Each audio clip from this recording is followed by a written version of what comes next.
Live from the 607 is the ODPH Entertainment Edition, where we're talking movies, comics, TV, and more. Why don't you join in the conversation? Hashtag ODPH, because here we go.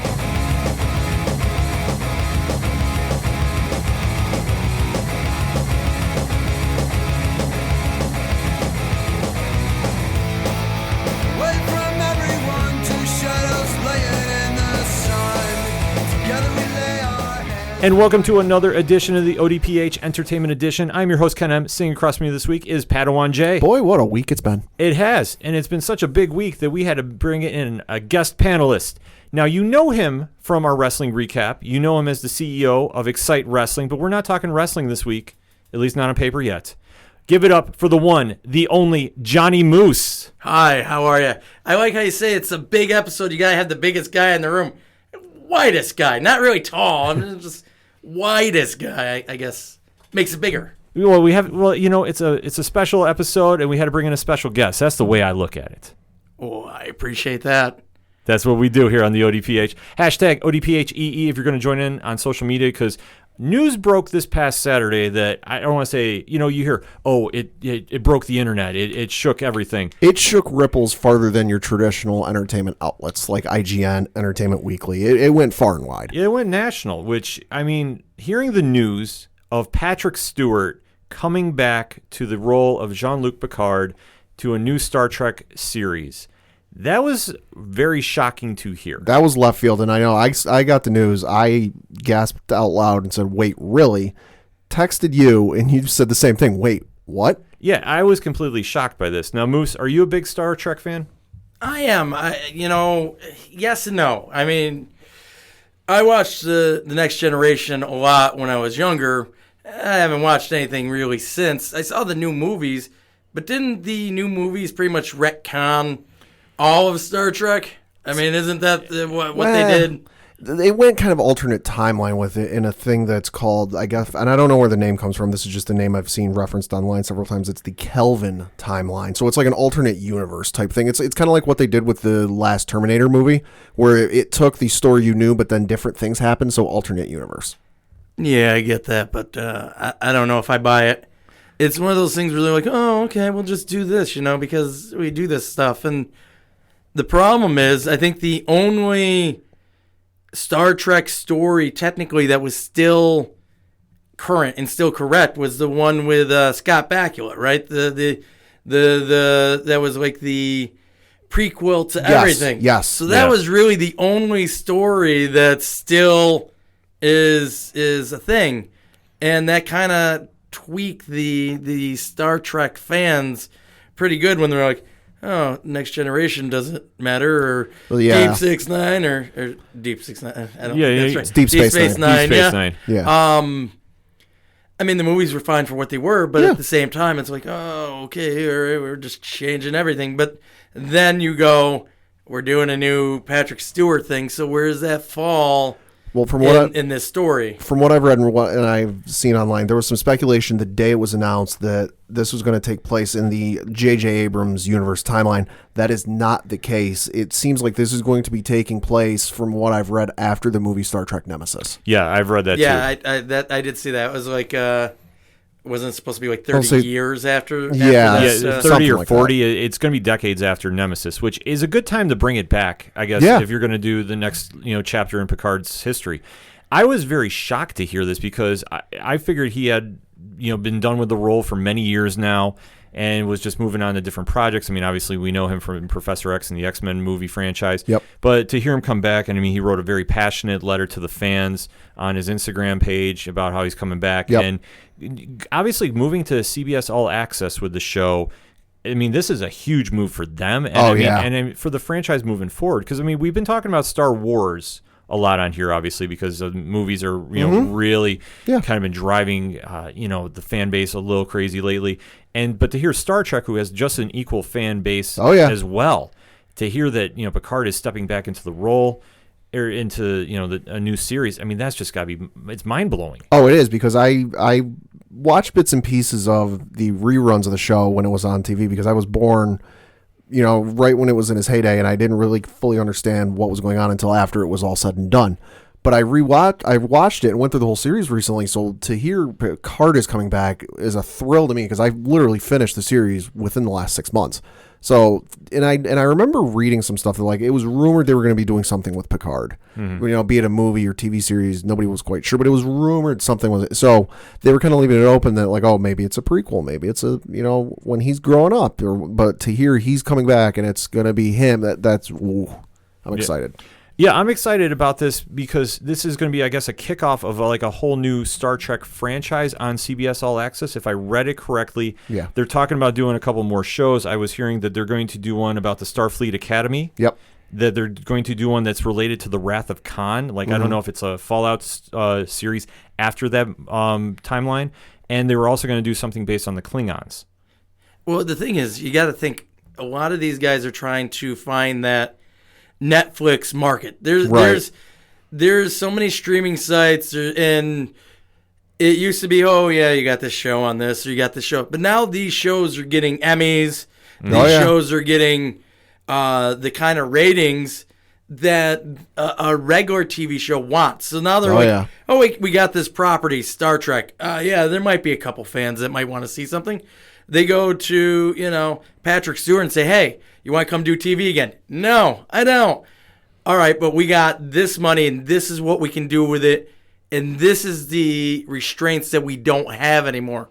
Then it all of a sudden becomes, okay, maybe I can do something with this that we couldn't do because, we had this formulaic story that we had to follow, and they might still be doing that, but the creativity factor and being able to not be restrained on what they do is really bringing people in to want to do these kind of projects. And when you have properties like you're seeing with the Teen Titans, right? They're doing that show, and I don't know how I feel about it. And then you got that shows, you have these streaming sites where they're going to be like, okay, we got these properties. What can we do? And then you're going to get something maybe like this. Now we don't know if it's going to be good or bad or whatever, but everybody just assumes you're not going to do too bad with Patrick Stewart. And you don't think that he would say no if something was not to what he wants. And then you go the DC route, and they're like, we can have Robin swear. And that's cool, but it's not. Yeah, there's so many different directions this can go with because obviously with you bringing back Patrick Stewart in an iconic role for the Star Trek universe. I mean, Picard. Yeah. I mean, that's your 2-1-2 captains right there. To bring him back, the show has got a lot of expectations, and especially coming in, I don't want to say under the shadow of the CBS All Access banner, but with how well Star Trek Discovery's done, right? That there's going to be a lot of pressure on the show to deliver, and especially this isn't going to be like the DC universe where they have Titans, where that was their flagship show, and the reviews have been extremely mixed of what it's going to be and what it's not, because especially they're talking about adding more properties to that universe. But for Star Trek, though, the expectations are going to be so high, it has to deliver. I don't see how it can't, especially if you're getting Patrick Stewart to come back to the role after how many years? Yeah. I mean, the pressure is there. Right, and it's like Moose said, everyone wants a slice of that pie. You see in the Emmy season, Netflix and HBO going 1-2 punch for punch, and who gets the more nominations. So CBS and everybody else is seeing that success and that press, and they're going, hey, we want a slice of this pie. So like you said, everyone's taking a look at their properties and going, all right, what can we do with this? And it's like you also said, I would argue the pressure for this is higher than the pressure of that J.J. Abrams had when he was rebooting that franchise, because yes, people hold reverence to the original series with, William Shatner, Leonard Nimoy, George Takei and everybody else. But there are just as many, if not a little bit more people who hold reverence to Next Generation and Picard and everybody else on that show. Well, what I was going to say is, the put it in other terms, you have Van Halen, right? There's 3 different versions of Van Halen. Yeah. Sammy Hagar was always my Van Halen. That's what I grew up with. Oh, yeah. And there are Dave fans who are like, oh, I hate Sammy Hagar. And not too many people like Gary Schron. I do. But yeah, you're one of the rarities, yes. The Next Generation was, for our age group, was our Star Trek. The original series, that was what, the 60s, 70s? Early 60s. Yeah.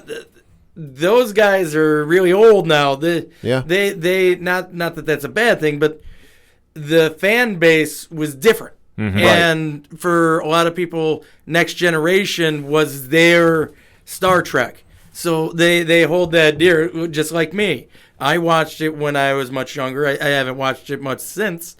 But if you would ask me when I was younger, what happened here, I could tell you. Mm-hmm. And you don't want to see, and we're seeing so many reboots of everything. You don't want it to go down the wrong path where you're like, man, I don't like it. I don't like what they did. I don't want.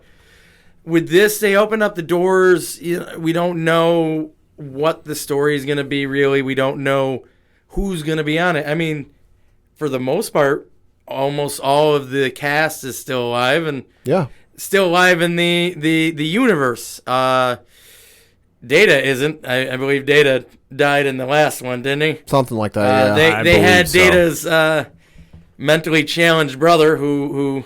Right, but they can just as easily retcon that. I mean, look at what happened at the end of Roseanne, where you killed off the one main character, the husband. I'm blanking. John Goodman. You killed off John Goodman, and then they bring the series back, and it's like, oh, hey, remember how John Goodman was dead? Never mind, that was a dream sequence. Well, I think that's going to be one thing that they're going to have to kind of toy around, because if you're going to bring back Picard, what other characters are you going to bring back from the Next Generation? Because is it going to be an entire new cast, which I think they should do? I think it'll be a mix. You'll have some returning characters who, they're available to do it. They're not as constrained as other ones.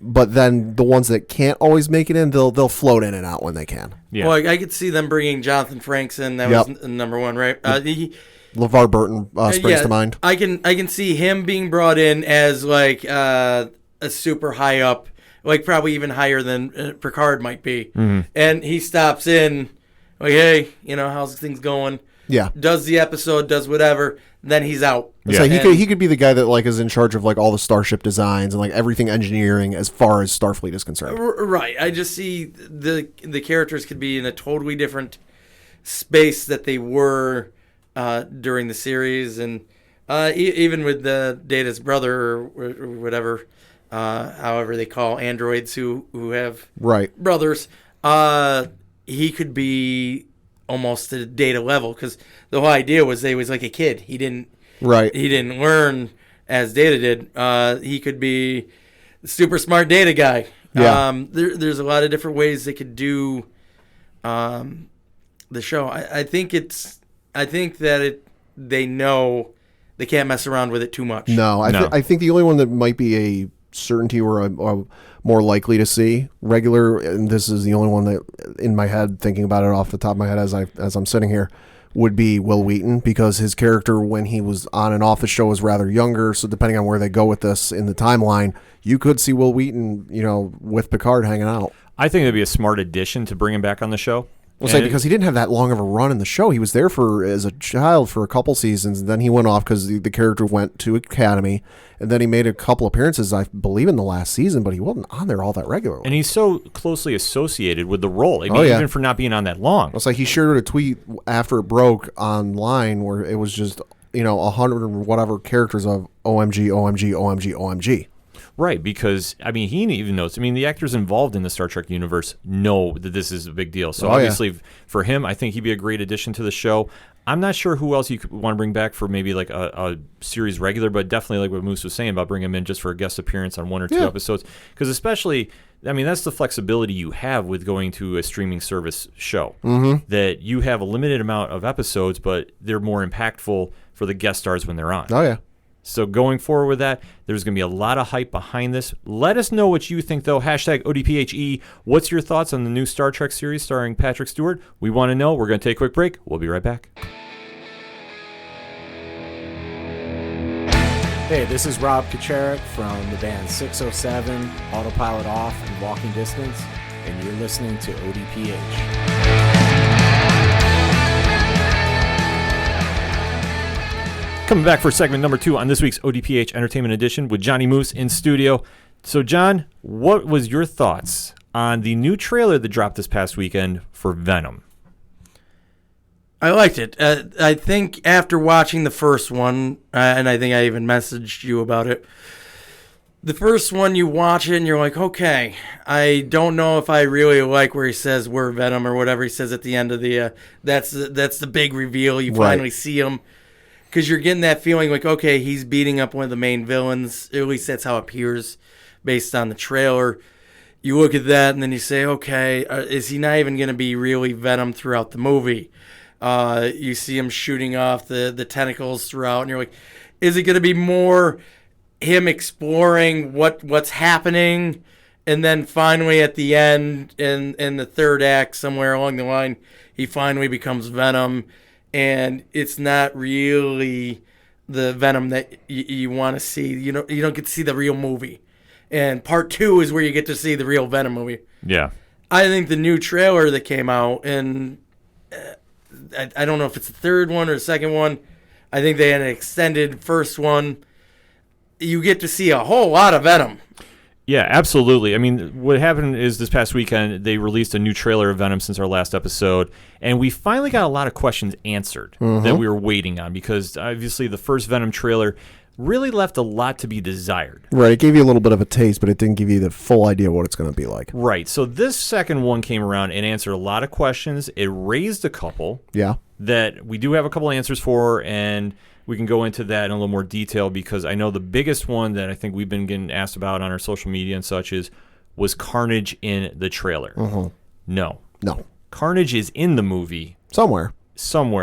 I'm guessing it's a bonus character. I'm guessing it's going to be one of those things that, like, it's on screen, but, like, you have to see it to find it. It's not going to be like a giant neon sign going, here's Carnage. No, you'll see it. Right. I guarantee you he is in the movie. It's in some capacity, whether it's his alter ego of Cletus Cassidy or it's him. That you're going to just see a little tail bite. But going from the trailer, I mean, they opened up where they saw him in San Francisco. Eddie Brock is walking around investigating the crash site and the head of the Life Foundation, and you're seeing the different symbiotes that are in there. The one we can confirm is Riot is in there from the Planet of the Symbiotes story. So we definitely know that is the one that we've been seeing, the one that has the tentacles and the knives that are kind of going around and doing a lot of damage to everybody in sight. And you're really kind of seeing how the Eddie Brock is getting exposed to the symbiotes and the voice that he keeps hearing in his head. Good Lord Almighty. You want to take this one? That voice, for those of you who haven't seen the trailer, go watch the trailer. You'll find which one we're talking about is like the stuff of nightmares. Yeah, it's almost like a creepy lounge singer mixed in with a very terrible nightmarish tone. Yeah. I guess is the easiest way I can describe it for the Venom. But when you're seeing that trailer, John, what did you think about how the difference was with his voice, if that's Tom Hardy's voice, in comparison like with Batman and Christian Bale with the gruff voice? No, I was okay with that. I didn't... Sometimes it comes off really cheesy. Like even the first trailer when they say that we're Venom or whatever. I was kind of like, I don't like it. I don't like the way that his mouth moves. I didn't like any of it. I'm like, maybe it's just off for that one spot. They probably rushed it so they could have the sizzle at the end. But it seems to make a lot more sense in the second trailer. The voice, it's in his head. It's him having arguments with it to the point where it's like you're not in control. You think you're in control. You're not in control. That I like. I like the whole idea and the whole concept. The end, I don't know. Maybe it seems a little cheesy where he goes after to the. I assume he was robbing the store. Yeah. And he's like, oh, I got a virus.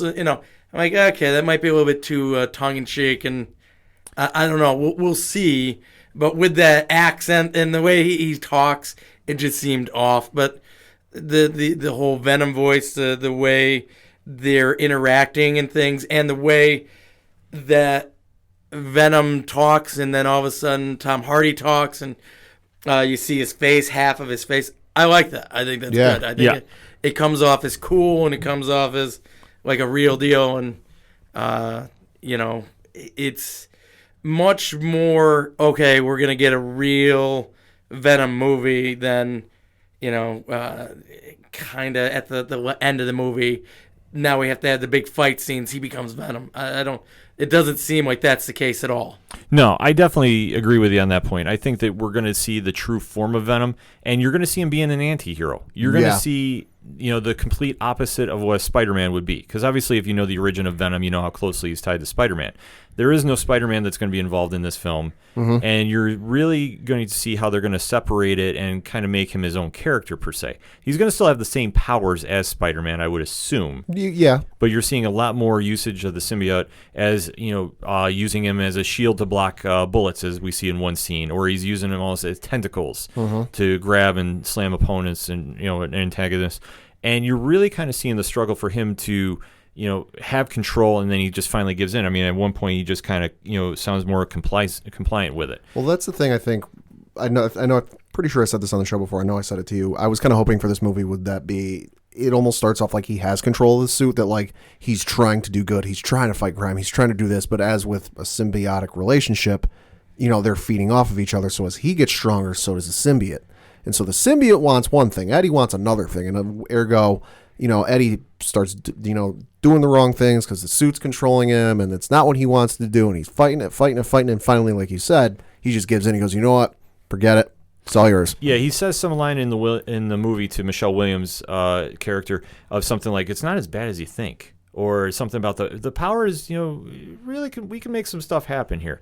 It's something like that he says, and it's really telling that, okay, you see where he starts in the beginning of the movie, where he's really scared and he doesn't really know what's going on, and all of a sudden he sees at one point in the trailer, we see that Venom's head form and start talking to him. Yeah, that it's sort of now he's. I don't want to say he's buying into it, but I think he's kind of losing his grip because the symbiote's so strong. Oh, yeah. That now that he's trying to find his place and obviously trying to do the right thing, but yet it's going against, pretty much any moral code as he's killing. And at one point, we're assuming he's biting somebody's head off, like the robber at the end scene the Moose was referring to earlier. And he's giving the really cheesy lines of like, what, heart, pancreas, I can't decide what I'm more hungry for, or something. See, that to me, though, like, yeah, it's cheesy, but it also seems like it's a bit of like relieving the tension in the room. You got a serious scene where like he's standing there menacing and gruff voice and scaring the absolute what out of everyone in the room. Because I definitely get the feel that this movie isn't going to be like a full-fledged horror movie, but like there's going to be some kind of jump scare moments to it. Oh, I agree. But that seems to me like it's just some releasing some tension in the room. Like, all right, we've been going at you hard for 5 minutes of like just building up tension. All right, here's a release. Yeah, I think it'll be a nice counterplay too, because especially we've seen in Deadpool, albeit though it's not going to have as much humor as Deadpool. No. But it's a kind of a nice little change of pace that I think the movie's going to need to kind of have a good pacing for it. Yes. Because if it's going to be all serious and dark, I don't think it would pay off as much. But with Venom, he's going to be doing a lot of stuff that you're not going to see from your typical hero. So obviously, if he's going to be sitting there taunting and saying very dark humor jokes to his victim, so to speak, it's going to really kind of throw a nice play on it. Well, Marvel's been known for doing that. I mean, the last Infinity Gauntlet, if you watch that movie, there is almost too much humor for such a dark movie. Yeah. But they had to, because if they went completely dark with that movie, which a lot of it still was, people would have turned against it and said, okay, this is the most depressing Marvel movie I ever saw. But they kept throwing in the little one-liners, but they've been doing that throughout the whole MCU. Yeah, Civil War. There were the jokes in there, and Thor. The last Thor movie was almost a Guardians of the Galaxy comedy-esque movie. I 100% agree. And they had to redeem Thor towards the end of the movie because they're like, we can't make him into a total comedy character. But in the beginning of the movie, despite how the movie started, he's still doing jokes. He's still, my brother, he's died many times. I think this is it this time. They threw in the lighthearted stuff because they knew what the dark ending was going to be. So they've been known to just do that. Now, question for you. Now, you said there's no Spider-Man. Do you think any of the rumors of him appearing are true? Even in the background, even the tease? No, I think they would like to put him in at some point, but I don't think that it's going to happen. right away. I think for this movie, it's going to be standalone, and there's going to be no real mention, especially as you saw when they showed his full body suit.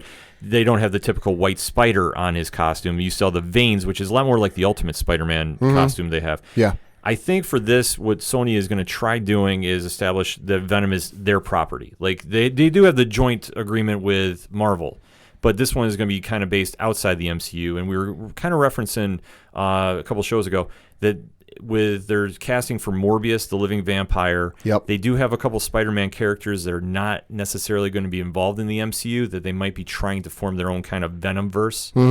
So I think that that's what we're going to see, unless they decide to switch it up for the sequel maybe, and then like you'll see like Spider-Man swinging through a TV, like an appliance store, and that's where Brock sees it, and somehow either he gets very emotional about it, and thus you'll see him form into Venom, and then the spider just appears on him. Right. I think that that's probably the closest you're going to get to it. Maybe. For right now, anyway. Yeah, but they said at Comic-Con, at least for this movie, there is no Spider-Man whatsoever. I don't buy it.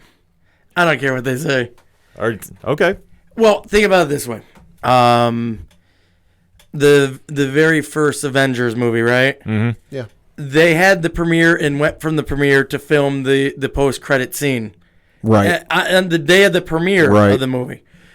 They can tell you anything. Oh, no Spider-Man. And then, meanwhile, he just walks through the screen. Or, well, there can be any numerous things that they can do to insert the Spider-Man character without even putting the Spider-Man character in. They are being very coy about anything Marvel right now because most of them are dead. Yeah. So they can't be like, okay, well, here's our next 10 movies. We got this one lined up, this one, and it's kind of sneaking out, but they don't want it. That's why part of the reason, I don't care what anyone says, that they didn't have a presence at Comic-Con. Or, you know what I mean? What are they going to do? Do a big San Diego Comic-Con with all the people that are dead? They can't do it because they're not around anymore. You got to sell the image that and they're all like, no, some of these are they're not coming back. I don't buy into any of that. Now they didn't realize that Black Panther was going to be what Black Panther turned into. Yeah. When he was like the first one to go. Do we give spoilers? Yeah. It's far enough out. The movie's out on digital. He was like the first one to go, and everyone was like, really? Yeah. That's what. But when they were making it, they had no idea. They knew it was going to be good, but they had no idea that they could build the whole next generation around that character based on how people reacted to it. So when they're like, oh, no, they're all really dead, they're not coming back, I don't buy any of it. So they would be leaving money on the table if they don't include Spider-Man, not necessarily in this Venom movie, but include it in that Venom universe. They're losing money that they could be making, especially because, like that first Spider-Man movie, I liked it a lot. Yeah. Some people were like, it was okay, I was hoping for more. You mean Spider-Man Homecoming? Yes. Okay. Now, don't get me wrong, Michael Keaton, he should be in every Marvel movie. That's just my opinion. But, people are like, oh, they could have done more. Well, they've had 2 reboots. Yeah. Right. They've told the origin story more times than we can account. They didn't need to go into it. You're not going to get that story because that story doesn't need to be told. It's already been told. Right. You don't need this actor to do it. So I think that, a Venom and Spider-Man versus movie would make a cajillion dollars, especially if this Venom movie turns out to be good. Tom Hardy is a real deal actor. Oh, yeah. They're not having some, no name getting thrown in the cast. Right. And if they have him locked in, which I assume they probably have him locked in. I would say probably for at least 3 films. At least. They should be building to that movie because that movie will make money. Probably a lot of money. Oh, yeah. I think it just depends on how Sony wants to do it, because I know that but they've shown that they're willing to work with Marvel, and obviously you're seeing how Spider-Man's getting loaned to the MCU. I think at some point Spider-Man has to appear. I would imagine so, and Moose brings up an interesting point, bringing up the Avengers filming that post-credit scene right after the premiere. Venom comes out this October.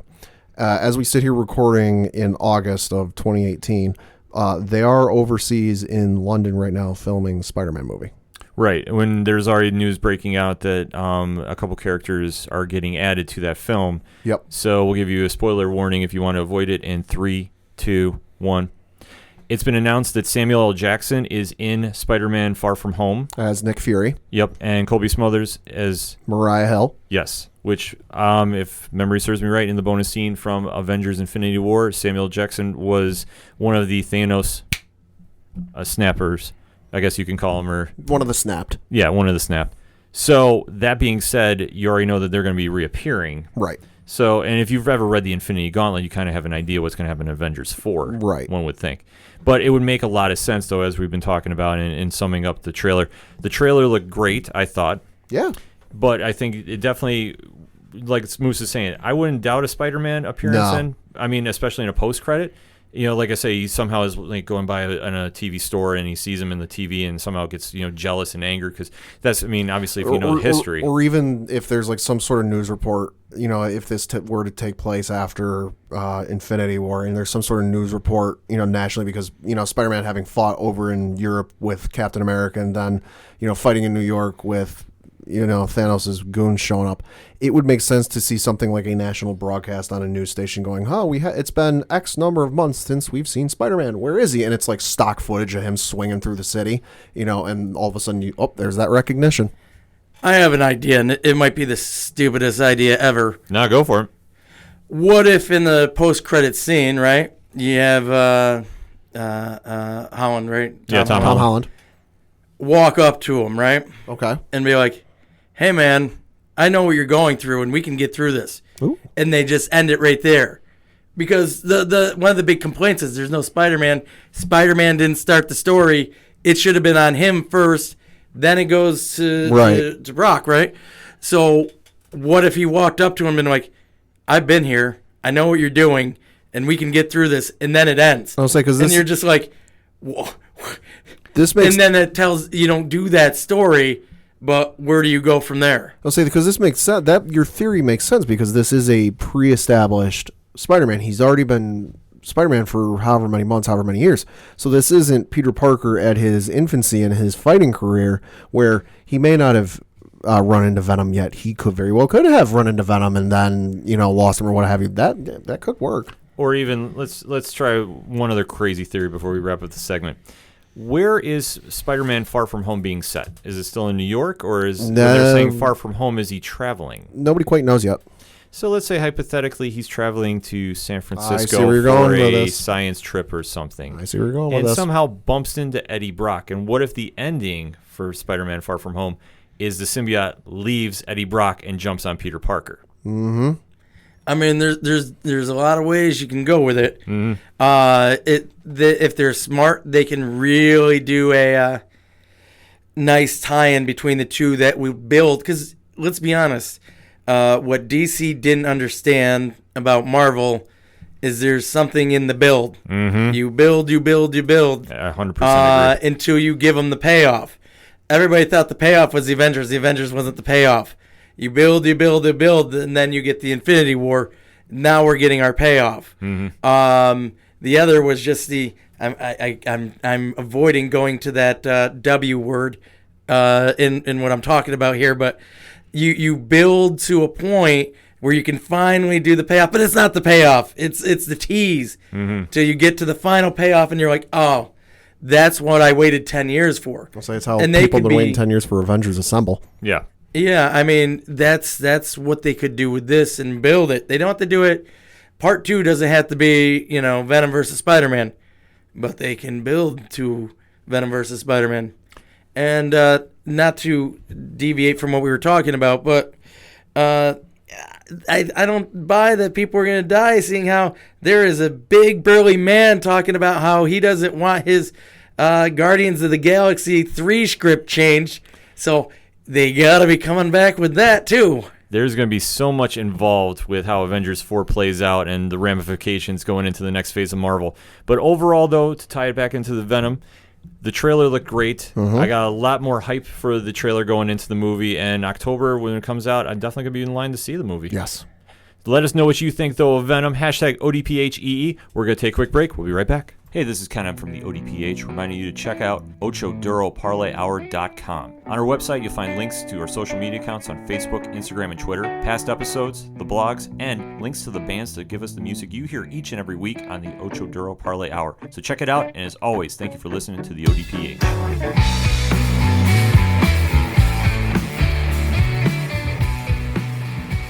Coming back for segment number 3 on this week's ODPHEE. And if you've been listening to the show for the past couple of weeks, you know we talk Cloak and Dagger on the show. Oh, baby, yes we do. It's been like the favorite show of the panel for the summer. Now, Moose, you are not familiar with Cloak and Dagger, correct? Have not seen it at all. It is a surprise for, I think, now that we're at the season finale, I think we can say it's officially a surprise hit for us. Because Cloak and Dagger, 2 heroes from the Marvel Universe, based out of the Spider-Man family, so to speak. That's where they made their debut from. And their story has really changed from where they were in the comics, where the comics, they were, I almost want to say, like almost experimented on, where they're not mutants, but they're considered mutates.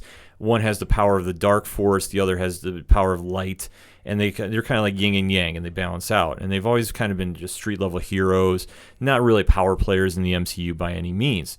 So when this show got announced for Freeform, it was kind of really, I would say puzzling maybe at the time. Yeah. Just because you really want to associate them as having such a strong fan base that we're really clamoring for like a Cloak and Dagger TV. But I'm happy to say 10 episodes or so where we are now, it has been well worth it. Yeah.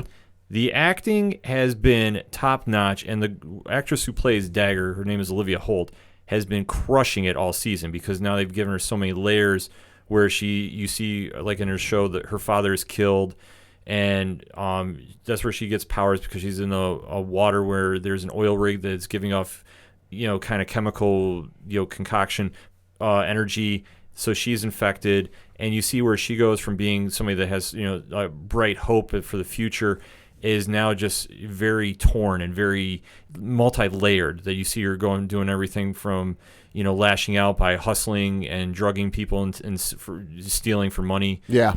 To kind of just trying to find her way to become redeeming again when she gets these powers and doesn't really know how to do it. So there's one scene, I think it's in like the first or second episode, where she's at a party and she's dressed, very well.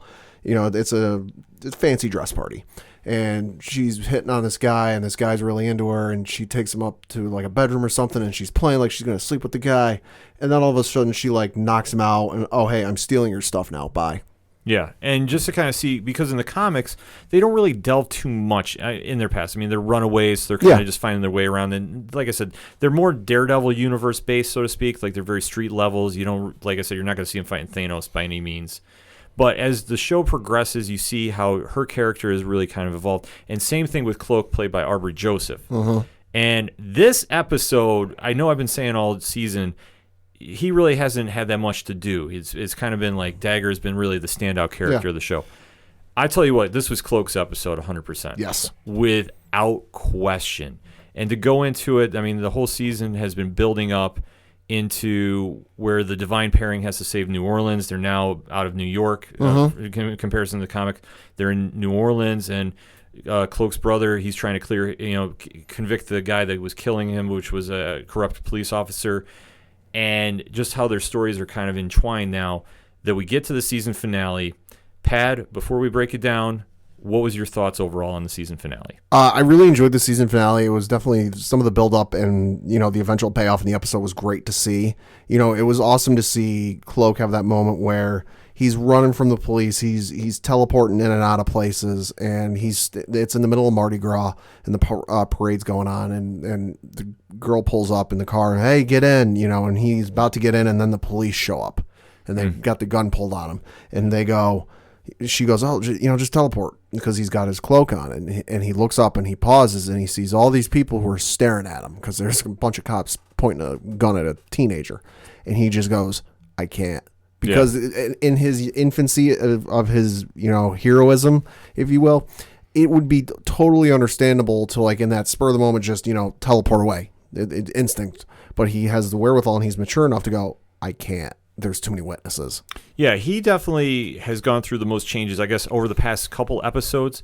That obviously after he gets the confession from Detective Connors, and now Connors flips it on him that he is the alleged murderer of Detective O'Reilly's boyfriend. Right. So now he is on the run, and he has this great emotional scene with his father on the show where his dad is saying, don't call home. You to save yourself, you now need to cut ties with us. And you are now, basically, he is alone in the world except for with Dagger. Yep. And his girlfriend Evita there. And as he's going through, that's when he escapes and he's running through the Mardi Gras parade, and that's when the police are trying to track him down, and Detective O'Reilly's trying to help him, but you just can't. They can't win. They can't catch a break.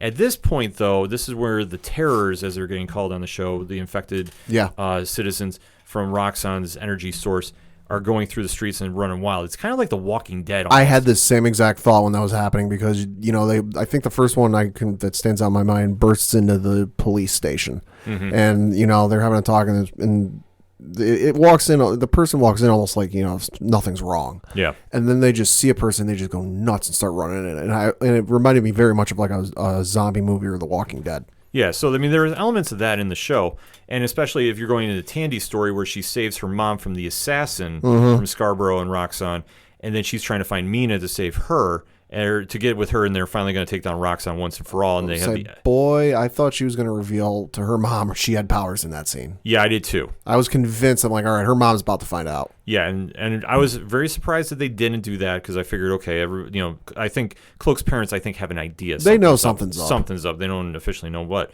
But as they're going through Roxxon and Tandy steals Scarborough's hopes and finds out everything and leaves him there, they now know where they need to go to stop the explosion from taking out New Orleans. And as they're going through, Mina's infected. Yep. And this is when I think everybody finally gets a chance to see their powers. Now, Cloak, he finally gets a chance to tear into it. And he had one of the best dialogue scenes, too, when he's captured with O'Reilly and he's talking to the other officer and just unloads just the emotion he's been building for the season. So, this was, like I said, this is Aubrey Joseph's best episode of the season. It's 9 episodes of pent-up frustration, anger, and just disbelief that a system that's, innocent until proven guilty, and you're supposed to be, he says at one point, my parents are taxpayers, you're supposed to be helping me. Yeah. And just, you see the emotion just come out of him. And, he had, like I said, between that and the scene with his dad, just the two best scenes of the entire episode. Without question. But as they're going through, they're finally, he shows up just in the right nick of time to save, Dagger from Mina, who's, at this point, she becomes a terror. And then they finally make their last play to go turn off the valves and stop all the energy from escaping Roxxon, even though at this point they're being told of the prophecy of the divine pairing, from Evita's aunt. And we see the back history that there's been a Cloak and Dagger throughout time. Yeah. And one has always lived, one has always died to save the city. And I thought that was really kind of crazy because in the comics, there's nothing like this. Right. For Marvel, anyway. Right. This reminded me of Hawkman and Hawkgirl in DC. Extent. Yeah, in DC for an extent. But I thought it was a nice play on the origin for the MCU. So it's a modern take. Yeah, it's a modern take, but I think it works. Yeah. And it was very different. Obviously, as you say, we take Cloak and Dagger out of New York City, put them in New Orleans. There's a lot of more mystical elements involved. Yeah, and I think it works in that favor. So as they're going through, they're trying to stop Roxxon, and at this point, though, they're fighting the terrors. Detective O'Reilly is trying to help them, but at this point, she is shot by Connors. Yep.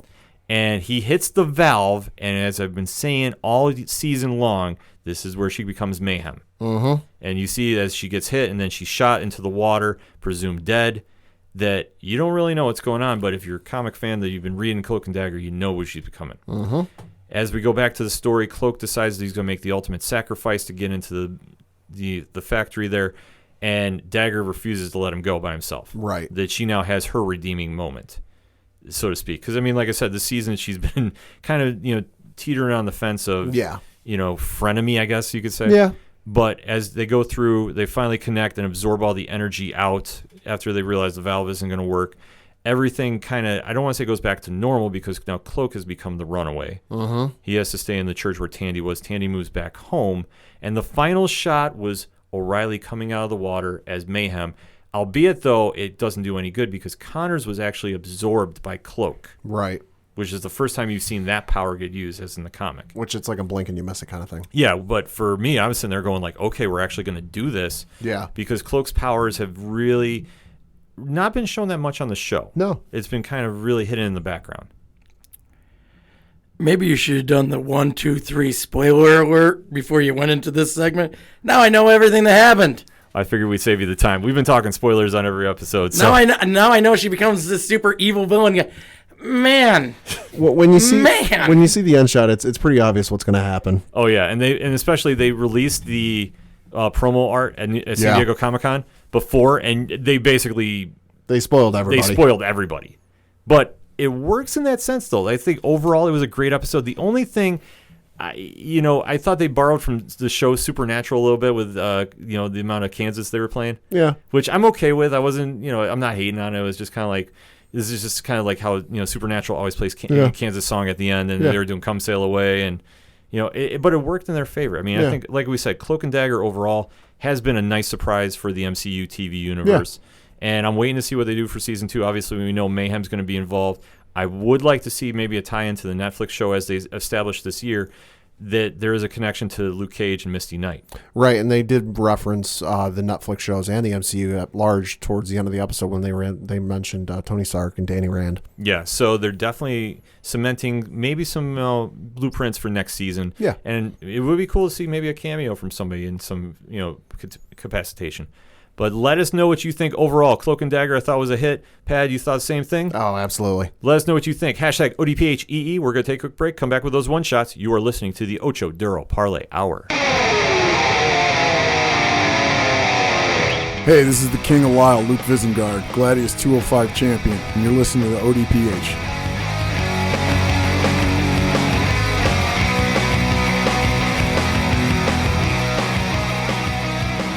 Coming back for the final segment on this week's ODPH Entertainment Edition with those one-shots, and we're going to pass it to our special guest in the studio, Jonny Moose from Xcite Wrestling.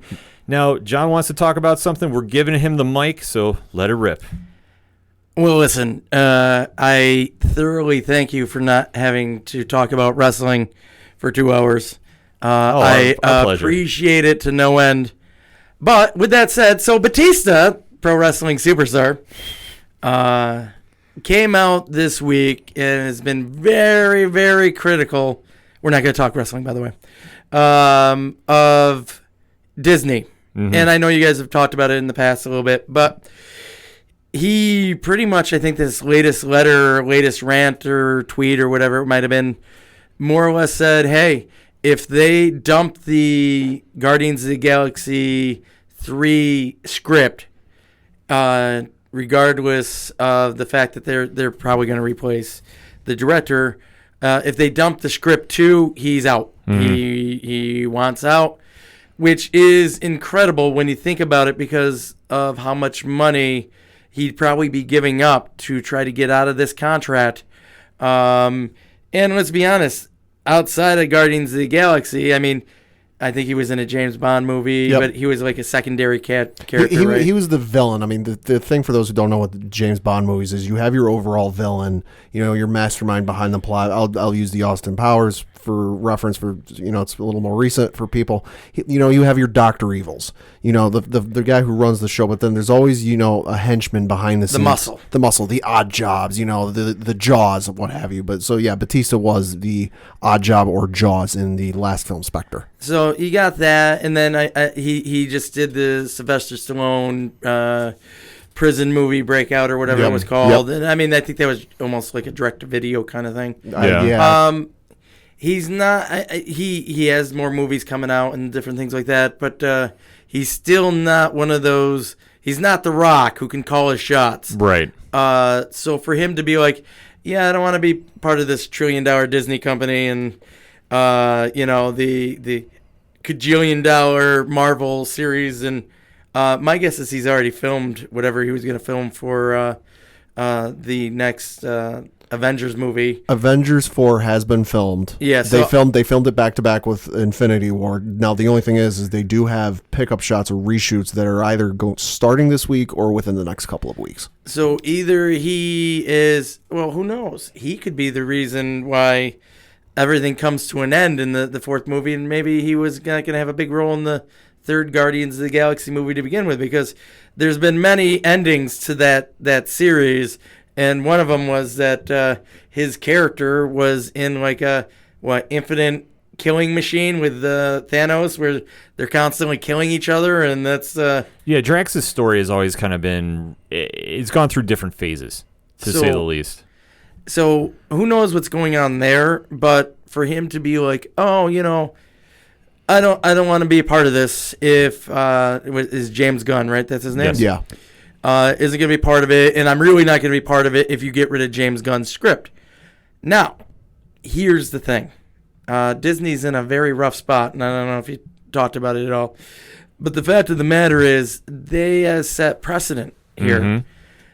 I'm sure Disney did their due diligence on anybody that they're going to give a property to mold and make it their own, whether they had skeletons in the closet or if they thought that anybody would even care about them. I'm sure they already went through all that. So the fact that they're coming out now and being like, this is unacceptable. Now, I understand there was a campaign or whatever to be like, hey, this guy said all these horrible things and whatever. Disney has nobody to blame but themselves for this. And not for the reason that you think. The reason they have nobody to blame for themselves is they fired Roseanne Barr on the #1 TV show reboot of Roseanne because she said a horrible thing in a tweet. Mm-hmm. So now they're going to go, okay, well, we're just going to do The Connors without Roseanne Barr.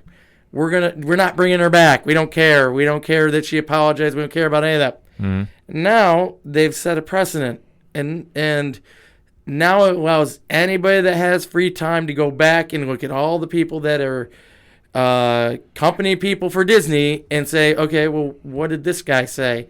Especially, no offense, not to get political, and I'm going to avoid that, but when you take someone who is more or less very vocal for the right side against the left side, the people on the right side are going to be like, oh, well, you hire all these people on the left side. I'm sure some of them have said bad things.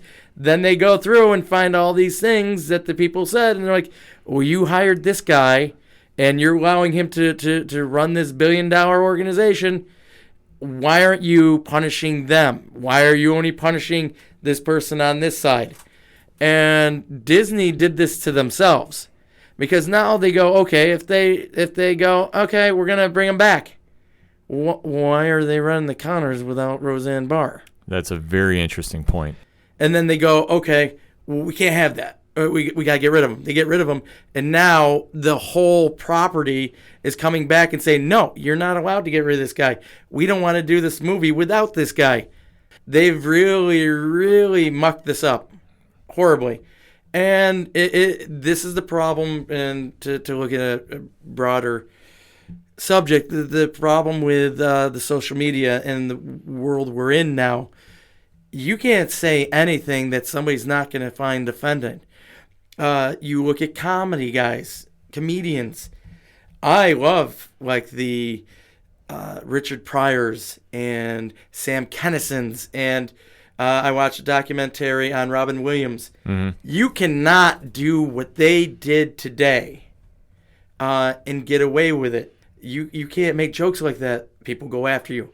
Samantha Bee made one on her show, calling the first daughter there the C word. It was supposed to be a joke. You can't do that. You can't. Bill Maher runs into that problem now, where he can't do the comedy show that he wants to do and say it's a joke because people get offended now. There's no matter what you do. If anybody heard what I would say in a normal daily conversation to just get people to laugh, I would be ostracized. You can't say that. 5 years ago, no, you could say that and nobody would bat an eye, because you're not saying anything to be mean. You're saying something to be funny, and you can't be funny anymore without somebody's gonna get offended. And there's very few comedy guys that can get away with it. Bill Burr can get away with that today, when a lot of comedians can't. Unfortunately, Louis C.K., who I loved, could get away with it. He did the Saturday Night Live Open where he was talking about pedophiles being okay. You can't now even know, with all the stuff that he's done now and it's all come out, he really can't say that stuff. He was taking a huge risk, but he was able to get away with it. People can't get away with these things. James Gunn was trying to make jokes. Yeah. Plain and simple. And are they in poor taste? Yeah. Did some people find them funny? Yeah, because they were so over the top and ridiculous. I love over-the-top and ridiculous jokes. I say them all the time just because I want to. You push people's buttons with those. Sure, a couple people might not like them, but for the most part, everybody understands. There's a humor to it. You can't do that anymore. And social media has caused that. The Facebook and the Twitter, all it's done is cause people to be offended. It doesn't matter if it's politics, religion, you name it, the spectrum, you're going to find somebody who's going to get offended by something you say. You can't get a job now because you said something stupid or you said something to your dumb friend to make them laugh. Someone's going to go on that and say, I'm not hiring this guy because he said this stupid thing. That's where we're at with social media. Unfortunately, it's a selling tool. I use it for my wrestling company, right? I got to be on Facebook. I do more advertising by putting out a post saying this is what's on my show than handing out 10 flyers. More people are going to see it. 3,000 people will see it on my Facebook, if Facebook doesn't change the rules every other week, that I'm doing this thing. You need it. They've made it so you need it. But at the same time, it is tearing people apart left and right. And this is on Disney at this point because now what are they going to do? They're going to go through every person, every director, every actor. Robert Downey Jr. Has had a life of lots of... He's had a colorful past. Yeah, lots of stuff. When someone goes through and finds that one video that nobody's seen yet and posts it, or is that it for Iron Man? You know what I mean? This is, they've painted themselves into a corner with being super strict on some of these policies, and now they can't go back. And if they do, there's a poop storm coming because people lose their minds. And yeah, the Hollywood people really love this guy and people like these movies, but they've made it so that doesn't matter. And we're going to see what's going to happen because they all the actors united said we're not dealing with this. We want him back. We want this script. It's not right to do this movie without it. And we're talking about billions of dollars with a B, not even millions of dollars of merchandising and ticket sales and all the other stuff that they got. And the cost to make these movies, a delay in the movie delays millions of dollars. It's they've caused a problem, and I don't know if there's a solution. I don't know how this is going to play out. And like I said, we've been talking about it on the show, but we really haven't kind of dug into it too much.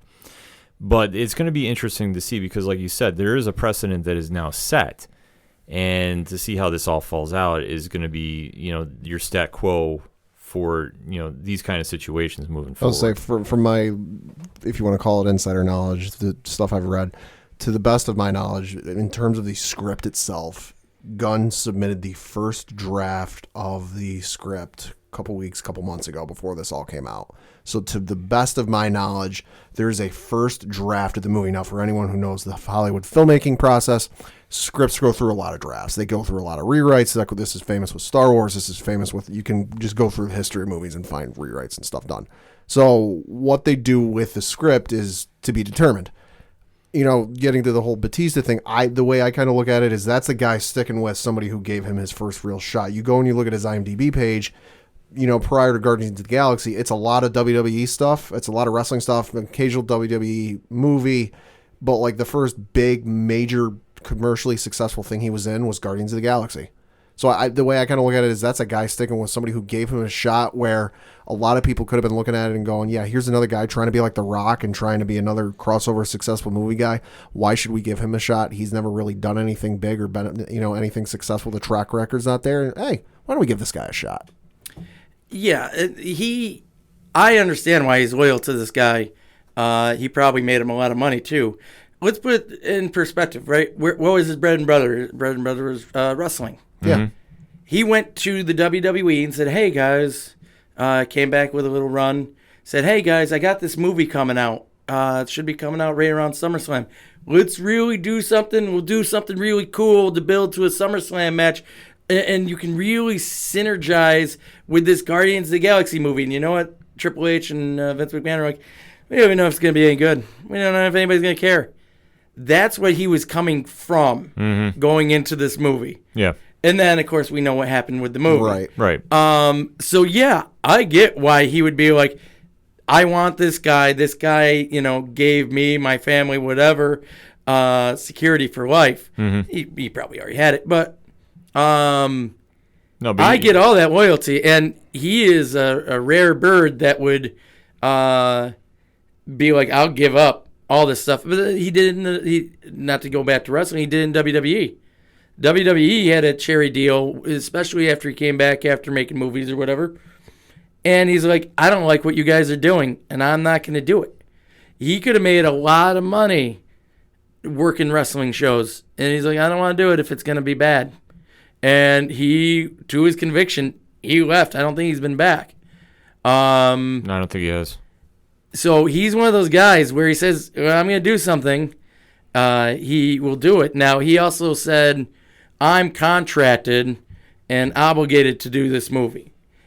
So he already's kind of come out and said, listen, I might be making this movie regardless of what I think anyways. And that might have been his own, PR to make sure, I'm making a big stink here, but at the end of the day, I have a contract. I can't breach this contract. So I can say, I'm not doing the movie when Disney's going to be like, hey, yeah, you are. And that's the way it is.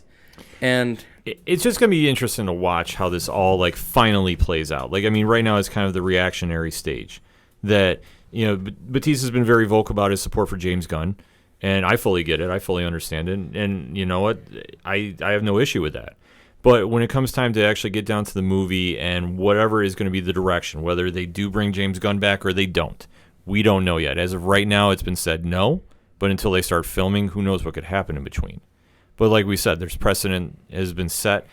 It's going to be really interesting to watch to see how this all plays out, especially moving forward because, just the reactionary times that we're in.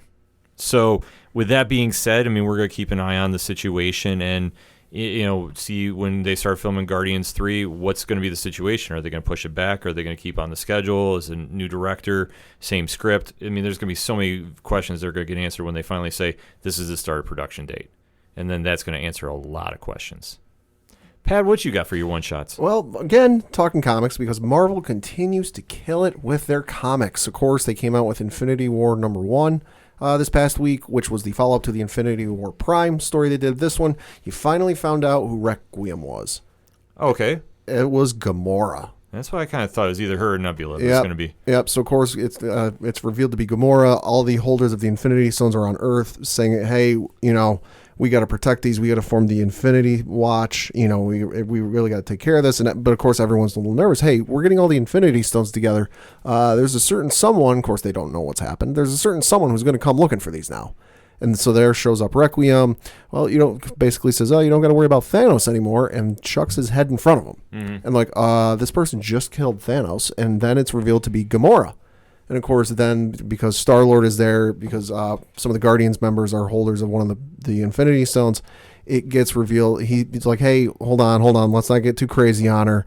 Let me try and talk to her. So he goes to try and talk to her. She's having none of it, and she's having none of it because she then stabs him.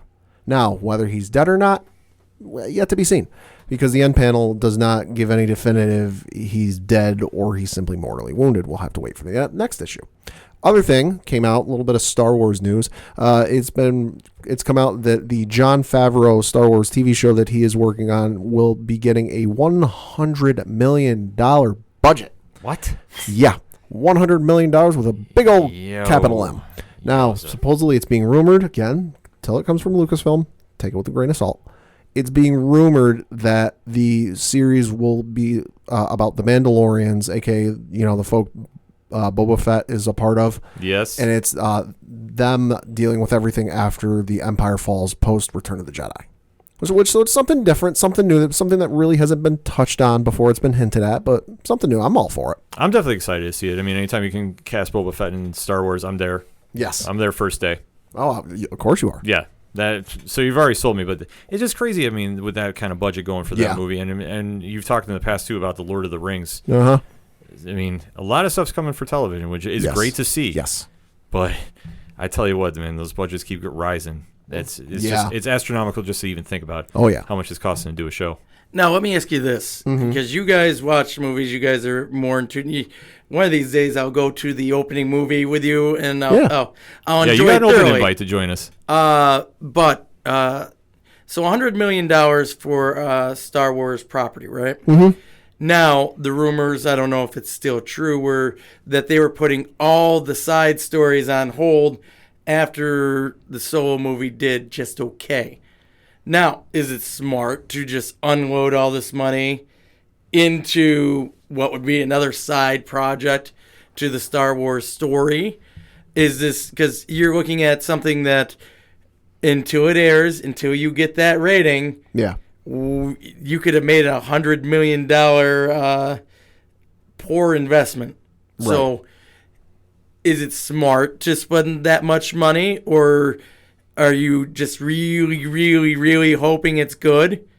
Or are you making a big mistake when you could have spent slightly less money and built an audience to where you deserve that kind of budget for the show? Well, so the thing with the Star Wars projects is that was the rumor that was that they were getting put on hold, and after Solo didn't do that well, that turned out to not be the case. They're still working on them. It's just they're taking a little bit more time, and they're kind of reassessing how they're putting things out and they're distributing them. With the TV show, the $100 million for a TV show is a lot. For a movie, it's really not. The movies are somewhere in the neighborhood, I want to say, of like $275 or $375 million.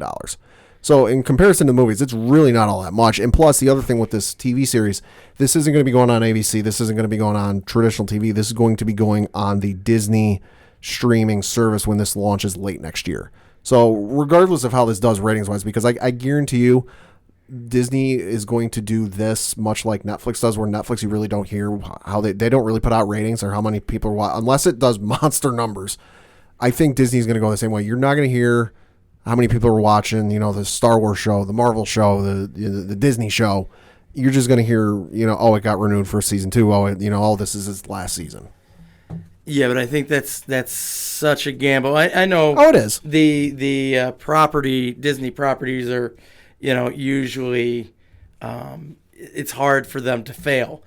But when you're using this as one of your featured attractions to get this streaming site, you're putting yourself they've been putting themselves in a lot of corners where if it doesn't succeed, if it doesn't hit the numbers that internally they need, then they spent a lot of money on something that it's just an unproven commodity. And it's hard to say Star Wars is an unproven commodity, but when you talk about something like this, it really is.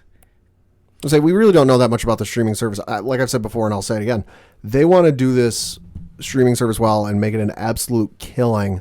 Every movie they've ever done, every movie they will ever do, for everything they own, put it on that site for, I don't know, $8, $9 a month.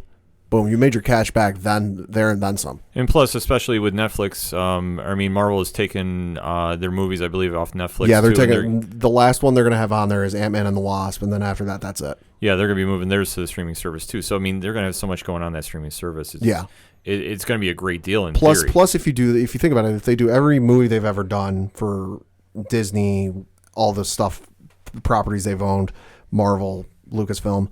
Plus, let's just say that, because they'll be putting TV shows on there. What if they put every, Disney-produced TV show they've ever done in their history? So your Boy Meets World, your Home Improvements, your this, your that. Like, oh, hey, I got a hankering to go watch, insert old, TV show that was on ABC from back in like the 70s or 80s. Oh, hey, I can go watch it on the Disney streaming service. They are going to make a killing.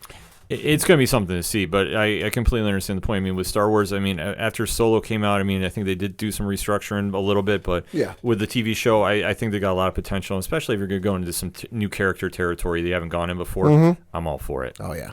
So for my one shots to close out the show, Ruby Rose has been casted as Batwoman on the CW for the fall crossover in the Arrowverse. Yeah. So I love the casting. Ruby from Orange is the New Black, John Wick Chapter 2, and is going to be in the Meg movie that's coming out. Coming out this week, I believe. Yes, I believe so too. So I love the casting.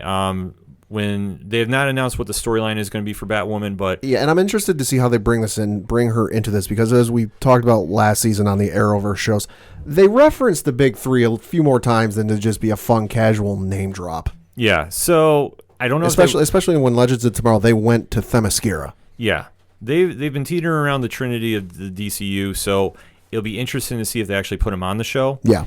I'd like to see it. I'd like to see Crisis on Infinite Earths. Oh, that'd be awesome. Actually be done, but I think that's too much wishful thinking. That'd be cool to see. We can hope. It'd be something different to see. And my last one for this week, if you are into the video games, and especially if you're into The Walking Dead, Negan has now been added to the characters on Tekken 7. Boy, those characters aren't ready. Yeah. I can tell you right now, they're not ready for Negan. No, but they do have a video promo out right now, so I don't really have that much timetable on it, but it's kind of cool to see that they're doing a crossover into the Tekken world with Negan. I'll say the last time I remember something like that happening was I think it was Soul Calibur 4, when you had Darth Vader, Yoda show up in Soul Calibur. That's the last time I can remember anything like a big name property doing a crossover with a fighting game. Yeah. Ooh, back up. Well, other than Marvel Capcom. Nope.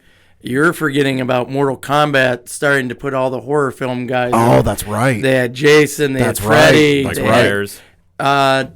Was Mike? I don't know if Michael Myers was in Mortal Kombat. That's right. He was in not Left 4 Dead. Was it Left 4 Dead? Something like that. One of those. He was ones. in one of them. Yeah. No, Dead by Daylight. Yes. Dead by Daylight. Because they added a bunch. They did the same thing. They had Freddy. They had Michael. They had their own Michael theme so you could go and you're chasing after Laurie and but the Mortal Kombat, they had the Alien, they had the Predator, so they started really diving into those properties, which then led you to go like, why can't we do this game where it's everybody? They've shown, based on how well the Friday the 13th game did, on such a bad concept. The game's okay, but it was flawed in its execution. Right. And it's not even the game that made it flawed. It was how they, you couldn't get online, you couldn't get matches, you couldn't get whatever. Yep. Made you not want to play it. I haven't gone on. They create a super single player mode where you get scenarios where you can insert yourself into scenarios and it have you can get into more cinematic kills and stuff like that.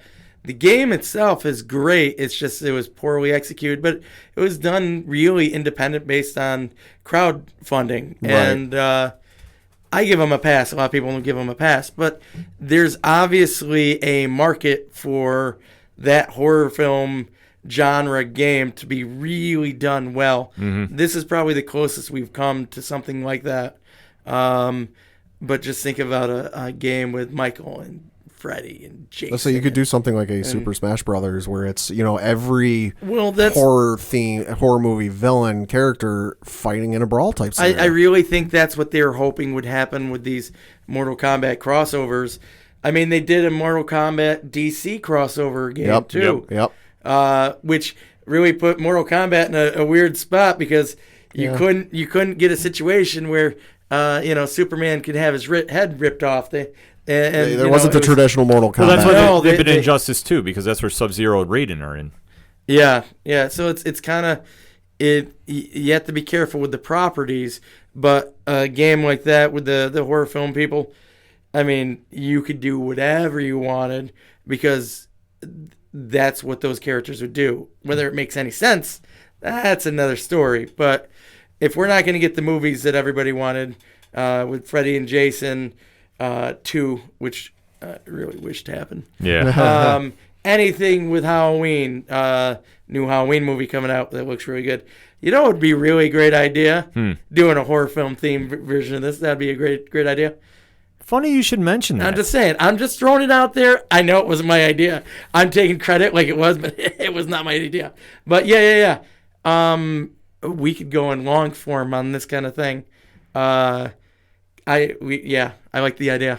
Attention, Mike C. from I Am Horror. I believe Johnny Moose is calling out to you. And Jimmy Gazdick from Floodlands. You heard it here first. I'm just saying. It'd be, who wouldn't want to hear us talk about old school horror?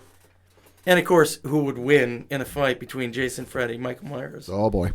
There's so many possibilities. We could talk about the Pinhead scene that was supposed to be filmed for Freddy versus Jason. All kinds of stuff we could talk about. The possibilities are endless. Mm-hmm. Something to think about for this upcoming weekend coming into shows down the road. But that's all we got for this week's ODPH Entertainment Edition. So for Jonny Moose from Xcite Wrestling for joining us. Hey, thank you. For Padawan J. Thank you. I'm your host, Ken. Thank you as always for listening to the ODPH Entertainment Edition. We'll see you next time.